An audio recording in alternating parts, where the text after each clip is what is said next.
আগে পাঠ করব, যেটার বিষয় হচ্ছে, আজকের বিষয় হচ্ছে যে স্টুয়ার্ডশিপ, বা একে বলা হয় আর একটা শব্দে বলা হয় যে উত্তম তত্ত্বাবধায়ক। এটা বলতে আমরা আমাদের অর্থ কেমন ভাবে ব্যবহার করি, এটা খুব গুরুত্বপূর্ণ। নিশ্চয়ই অর্থ আপনি ব্যবহার করবেন আপনার জন্য, কিন্তু সেখানে আপনাকে স্টুয়ার্ড হতে হবে, সঠিক ব্যক্তি হতে হবে। আমরা সেই বিষয় আজকের আমরা আলোচনা করব। স্টুয়ার্ডশিপ, তত্ত্বাবধায়ক মানেটা কি দেখি। আমরা কিভাবে অর্থ ব্যবহার করি। প্রিয় ভাই বোন, আমরা কিভাবে অর্থ উপার্জন করি। মানুষকে ঠকিয়েও করতে পারি, ভুল বুঝিয়ে করতে পারি। ব্যবসা কোনো ক্ষতি নেই, কিন্তু ব্যবসাতে আপনি মানুষকে ঠকাচ্ছেন এবং আপনি অন্যায় করছেন। কেমন ভাবে আপনি সঞ্চয় করছেন, এটাও খুব, কিভাবে আপনি বিনিয়োগ করছেন, কোন কাজে আপনি বিনিয়োগ করছেন, কিভাবে আপনি ব্যয় করছেন। আপনি খালি নিজের অভিলাষের জন্য, নিজের আনন্দের জন্য, উপভোগের জন্য করছেন। You are in a wrong stand, আপনি ভুল জায়গায় রয়েছেন। আপনার জীবনকে শয়তান নিয়ে খেলা করবে, একটু পরেই আমরা দেখব। শুধু তাই নয়, কিভাবে আপনি দান করেন। আপনি কি প্রভুর কার্যে দান করেন? আজকের আমরা অনেক শিক্ষা পাবো যে আপনাকে উৎসাহিত করবে, যেন ঈশ্বর আপনার অর্থ চান না। আবার বলছি, আমি আপনাদেরকে বলবো, আপনি এই ভদ্রমহিলার নাম জানেন? দেখি আরেকটা দিচ্ছি, আরেকটা সুযোগ দিচ্ছি আপনাকে, যদি বুঝতে পারেন। ইনি ছিলেন ওয়াল স্ট্রিটে, এর নাম ছিল ওয়াল স্ট্রিটের জাদুকরী, পৃথিবীর সব থেকে ধনী মহিলা জাদুকরী এর নাম ছিল। কিন্তু আপনি যদি ইয়েতে যান, গুগলে যান, পৃথিবীর সব থেকে কনজুস কিপ্টে কে, তখন এনার নাম আসবে। বলবে এত ধনী, কোটি কোটি কোটি কোটি কোটি আপনি গুনতে পারবেন না সেই টাকা তার বাবা মা রেখে গেছিল। এবং তারপরে তিনি সব বাদ দিয়ে, তার স্বামী, তার ছেলেদের বাদ দিয়ে তিনি কি করতেন, এই খেলায় নেমেছিলেন। কি করে আমি শেয়ার বাজারে অনেক টাকা আয় করব। অনেকে এটা করে থাকেন আজকালকার দিনে। কিন্তু আমি বলছি যে গ্রেটি হিনের কথা এও জানা যায়, তিনি সকালবেলা করে ওটস খেতেন, আর যেহেতু খরচা হবে ঠান্ডা ওটসই খেয়ে নিতেন। আগের দিনে করা থাকতো একবার, দ্বিতীয়বার হিটারে গরম করতেন না। কোটি কোটি টাকার মালিক, আপনি পড়ে দেখবেন, আমি একটাও মিথ্যা বলছি না। শুধু তাই নয়, তার ছেলে, বড় ছেলে যখন পা ভেঙে গেছিল, সে কি করেছিল, সে স্থানীয় একটা মানে মিশনারি একটা হসপিটাল, সামান্য ফেসিলিটি, সেখানে গিয়ে তিনি দেখাতে গেছেন। তিনি দামি একটা হসপিটালও যাননি তার ছেলের জন্য। ফাইনালি কি হলো, তার পাটা পচে গেল, তার পা বর্ধিত হয়েছিল। কি ভয়ঙ্কর, আপনি যদি শোনেন তাহলে অবাক হয়ে যাবেন। কোটি কোটি টাকা সে রেখে গেছে, আমি জানি না কোথায় আছে সেগুলো, কিন্তু আমি আপনাকে বলতে চান, এই হেটি গ্রিন, ইনি হচ্ছেন নামকরা পৃথিবীর একজন কঞ্জুস, নামকরা সবচেয়ে কৃপণ একজন ব্যক্তি। বারবার তত্ত্বাবধায়কের কথা বলা হয়েছে, দানের বিষয় বলা হয়েছে। আপনি বলেন কি মশাই দানের কথা বলছি? আপনাকে বলছি, ঈশ্বরের আমাদের টাকার প্রয়োজন নেই, আপনার আমার টাকার প্রয়োজন নেই। সমস্ত কিছুর মালিক হচ্ছেন ঈশ্বর। আমি একটা বাইবেল পদ দিয়েছি, প্রথম বংশের অনেক বাইবেল পদ আছে, গীত সংহিতা বলছে সবই তার। এখানে লেখা আছে প্রথম বংশাবলী 29 অধ্যায় 11 পদে, কেননা স্বর্গে ও পৃথিবীতে যাহা কিছু আছে সকলই তোমার, হে সদাপ্রভু, রাজ্য তোমারই, এবং তুমি সকলের মস্তক স্বরূপ উন্নত। তোমা হইতে ধন ও গৌরব আসে, আন্ডারলাইন করবেন আপনার বাইবেলে। এবং তুমি সকলের উপরে কর্তৃত্ব করেছো, তোমার হস্তে বল ও পরাক্রম, এবং তোমার হস্তে সকলকে মহত্ব শক্তি দেওয়ার অধিকার।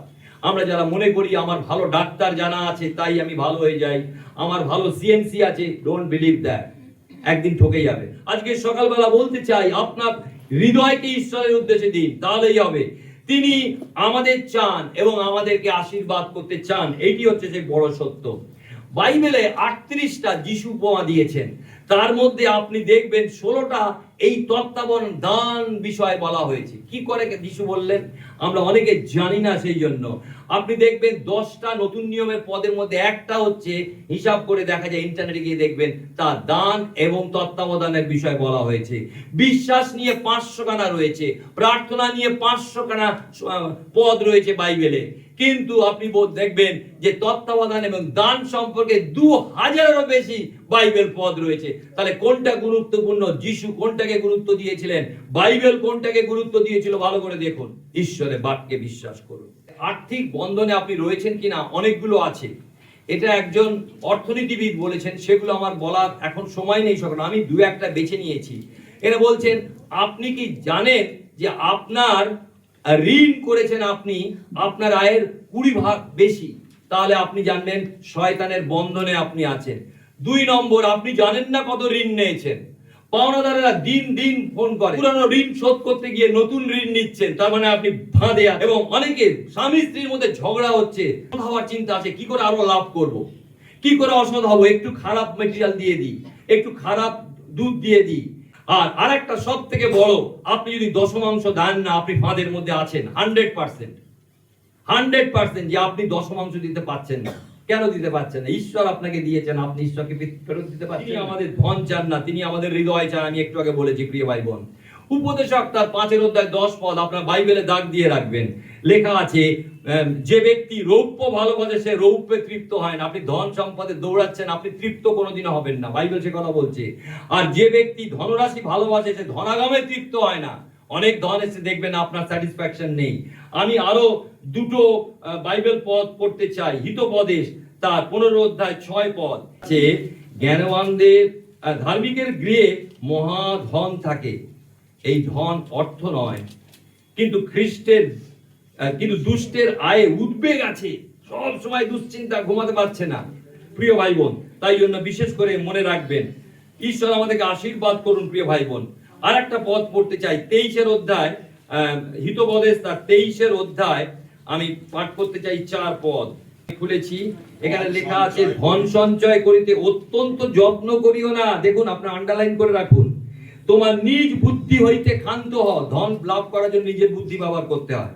আপনি দেখবেন, তুমি কি ধনের দিকে তাকিয়েছো? তাহা আর নাই, কারণ ঈগল যেমন আকাশে উড়িয়া যায়, তেমনি ধন আপনার জন্য নিশ্চয়ই পক্ষ প্রস্তুত করে। কখন আপনার নিঃশেষ করে দেবেন আপনি। শেষ বই সেটা হচ্ছে কি? মালাকি। আর সেখানে লেখা আছে 3 অধ্যায় 7 পদে, তোমাদের পিতৃপুরুষদের সময়াবধি তোমরা আমার বিধিকলাপ হইতে সরিয়া পড়িয়াছ। নাম্বার 1, দেখুন, যখন আমরা ঈশ্বরের বাক্য থেকে সরে পড়ি তখন আমরা অবিশ্বস্ত হয়ে পড়ি। সে সকল পালন করো নাই। ঈশ্বর বলছেন, আমার কাছে ফিরিয়া আইসো, আমিও তোমাদের কাছে ফিরিয়া আসিব। আপনি লক্ষ্য করবেন কতবার এই শব্দটা ব্যবহার করা হয়েছে। ইয়া বাহিনীগণের সদাপ্রভু কয়েন, এভরি টাইম রিপিটেডলি আমি দেখলাম বলা হয়েছে বাহিনীগণের সদাপ্রভু, বাহিনীগণের। তারপরে বলি, কিন্তু তোমরা বলে আমরা কিসে ফিরিব, কেমন ভাবে ফিরবো? তখন তিনি বলছেন, মনুষ্যকে ঈশ্বরকে ঠকাইবে, তোমরা তো আমাকে ঠকাইয়া থাকো। বাইবেল বলছে। কেন কি আমি বলছি? এইটা একটা, ঈশ্বর বলছেন আমাকে ঠকাইয়া থাকো, কিন্তু তোমরা বলছো কিসে তোমাকে ঠকাইয়াছি? দশমাংশে উপহারে তোমরা অভিশাপে শাপগ্রস্ত। এই সমস্ত জাতি আমাকে ঠকাইতেছ। তোমরা সমস্ত দশমাংশ ভান্ডারে আনো যেন আমার গৃহে খাদ্য থাকে। কে বলছেন? ঈশ্বর বলছেন। আর তোমরা ইহাতে আমার পরীক্ষা করো। একটাই জায়গা বাইবেল পরীক্ষা করার সুযোগ দিয়েছে। ইয়া বাইদিগণের সদাপ্রভু কহেন, আমি আকাশের দ্বার সকল মুক্ত করিয়া তোমাদের প্রতি অপরিমেয় আশীর্বাদ করি কিনা। আর আমি তোমাদের নিমিত্ত গ্রাসককে ভৎসনা করিব, সে তোমাদের ভূমির ফল বিনষ্ট করিবে না, এবং ক্ষেত্রে তোমাদের দ্রাক্ষালতার ফল অকালে ঝরিবে না। দেখুন, ইয়া বাহিনীগণের সদাপ্রভু কহেন, আর সর্বজাতি তোমাদেরকে ধন্য বলিবে, কেননা তোমরা প্রীতিজনক দেশ হইবে। বাহিনীগণের সদাপ্রভু কহেন। কতবার লেখা আছে বাহিনীগণের সদাপ্রভু? লক্ষ্য করুন। আমি বিশেষ করে আজকে সকালবেলা 3টে বিষয় আপনাকে বলবো বলে চিন্তা নিয়েছি। আপনি আজকে 3টে বিষয়ের মধ্যে প্রথম বিষয় হচ্ছে, আমরা দেখি যে ঈশ্বরের কাছে ব্যক্তিগতভাবে ফিরে আসা বা প্রত্যাবর্তন। প্রথম হচ্ছে রিটার্ন টু গড পার্সোনালি, ব্যক্তিগতভাবে ঈশ্বরের কাছে ফিরে আসা। আমার কাছে ফিরিয়ে আইসো, আমিও তোমাদের কাছে ফিরিয়ে আসিব, ইয়া বাহিনীগণের সদাপ্রভু কহেন। প্রতিজ্ঞা করেছেন প্রভু, কিন্তু কন্ডিশন, প্রথম যে শর্ত ঈশ্বর দিয়েছেন, আগে আমরা ঈশ্বরের কাছে ফিরি। আপনি কি ঈশ্বরের কাছে ফিরছেন? আপনি কেমন ভাবে ফিরবেন? হোসেয়া বাপ্পাদিতে সুন্দর বলছেন, তোমরা বাক্য সঙ্গে লইয়া ফেলো। ঈশ্বরের বাক্যই আমাদের সত্য প্রকাশ করে, স্বাধীন করে, আমাদের চোখে আলো দান করে, পথের আলোক স্বরূপ হয়। তাই বাক্য সঙ্গে করে ফেরো, প্রশংসার সঙ্গে ফেরো, ইয়া বাহিনীগণের সদাপ্রভু কহেন। প্রিয় ভাই, ঈশ্বর বলছেন আগে আপনি ফিরে আসুন, প্রভুর কাছে ফিরে আসুন, আপনার হৃদয় স্বচ্ছ হোক আগে। প্রিয় ভাই বোন, প্রথম 2 করিন্থীয় 12 অধ্যায় 14 পদে দেখো, এই তৃতীয়বার সাধু পৌল বলছেন, তোমাদের কাছে যাইতে প্রস্তুত আছি, আর আমি তোমাদের গলগ্রহ হইব না, কেননা আমি তোমাদের কোনো দ্রব্যের চেষ্টা নয়, তোমাদেরই চেষ্টা করছি, তোমাদেরকে যেন পেতে পারি। পিতা মাতার জন্য ধন সঞ্চয় করা সন্তানদের কর্তব্য নয়, কি সুন্দর বলেছেন, বরং সন্তানদের জন্য পিতা মাতার কর্তব্য। আমি তোমাদের জিনিস চাই না, আমি তোমাদের কি চাই, তোমাদের চাই, তোমাদের হৃদয় চাই, সাধু পৌল বলছেন। 2 করিন্থীয় 8:5 পদে কি লেখা আছে, আরো সুন্দর বিষয় বলা হয়েছে। দেখুন কি বলা হয়েছে, এই করিন্থীয় মণ্ডলী, ইহাতে তাহারা আমাদের আশা মতো কর্ম করিল। কি আশা মতো কাজ করেছে দেখুন, কেবল তাহা নয়, বরং ঈশ্বরের ইচ্ছা ক্রমে আপনাদিগকে প্রথমে প্রভুর কাছে সমর্পণ করেছে তারা, এবং আমাদের উদ্দেশ্যে প্রদান করিল। প্রথমে ঈশ্বরের কাছে হৃদয় সমর্পণ করেছে, বাইবেল বলছে, আপনি দেখুন। তাই আজকে আমাদের প্রথম হচ্ছে ঈশ্বর। আপনি যখন ঈশ্বরকে আপনার হৃদয় দেবেন, তখন আপনি কি দেবেন, ঈশ্বর আপনাকে অনুগ্রহ করবেন। Giving is always a grace, অনুগ্রহ ছাড়া কেউ দিতে পারে না। প্রশ্ন করুন, আপনি কি ঈশ্বরের কাছে পুরোপুরি ফিরে এসেছেন? আপনি কি আপনার ধন সম্পদ, শরীর, স্বাস্থ্য সবকিছুর কর্তৃত্ব তাকে দিয়েছেন? ঈশ্বর টাকা চান না, তিনি আপনাকে চান। আমি আপনার আবার বলছি, দ্বিতীয় বিষয় আমি আপনাকে বলতে চাই, প্রথম হলো ঈশ্বরের কাছে ব্যক্তিগতভাবে ফিরে আসা, রিটার্ন। দেন নাম্বার 2, রিলিজ।